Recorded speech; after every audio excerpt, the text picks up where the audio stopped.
జయ దేవ జయ సద్గురునాథ శ్రీ సద్గురునాథ శ్రీ భారతీ తీర్థ గురు సార్వభౌమా జయ దేవ జయ సద్గురునాథ శ్రీ సద్గురునాథ. మన ఈ పవిత్ర భారతదేశం ఎంతో మంది మహాపురుషులకు జన్మనిచ్చిన పుణ్యభూమి. ఈ దేశంలో అనేక మంది మహాదార్శనికులు,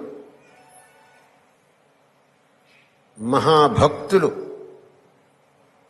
మహారాజులు, మహాదాతలు ఎంతోమంది జన్మించారు.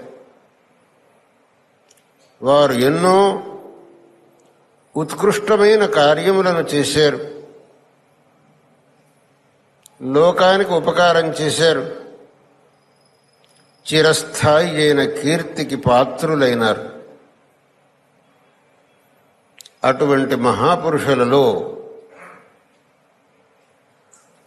ఆదిశంకర భగవత్పాదుల వారు పేరెన్నిక గన్నవారు.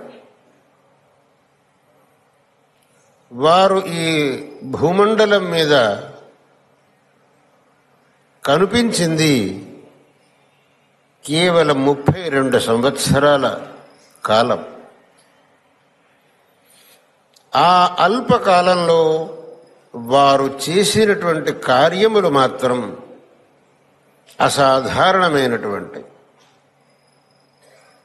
ఒక వ్యక్తి 100 సంవత్సరాలు జీవించినా చేయలేని కార్యములను వారు కేవలం 32 సంవత్సరాల్లో చేశారు అంటే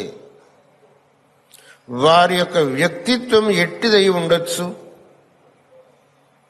వారి యొక్క ప్రతిభ ఎంతటిదై ఉండొచ్చు అనే దాన్ని మనం ఊహించుకోవాలి. ఆయన జన్మించింది కేరళ దేశంలో కాలటీ క్షేత్రంలో. ఆయన స్థాపించిన పీఠాలు మాత్రం కేరళంలో కాదు,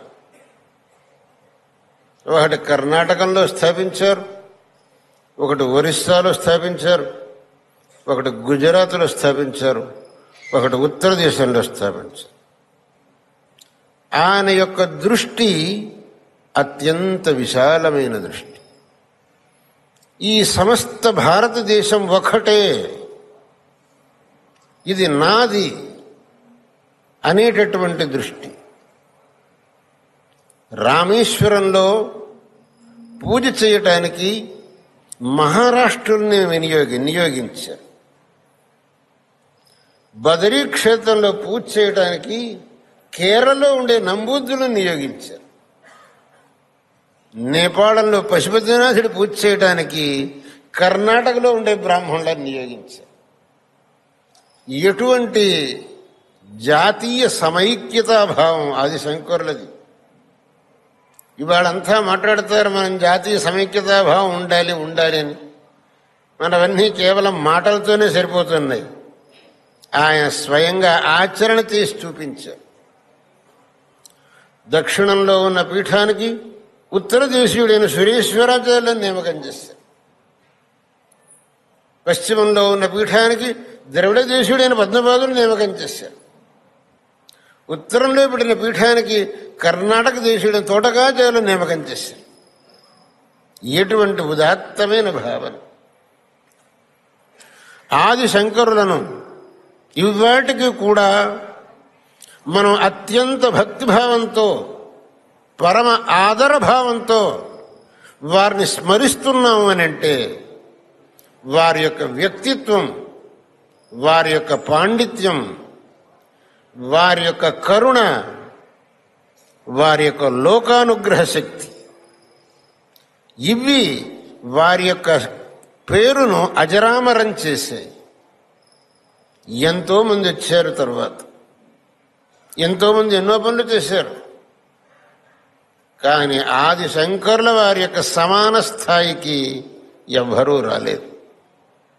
అందువల్లనే మనం ఆది శంకరులను పరమశివావతారం అని అంటున్నాం.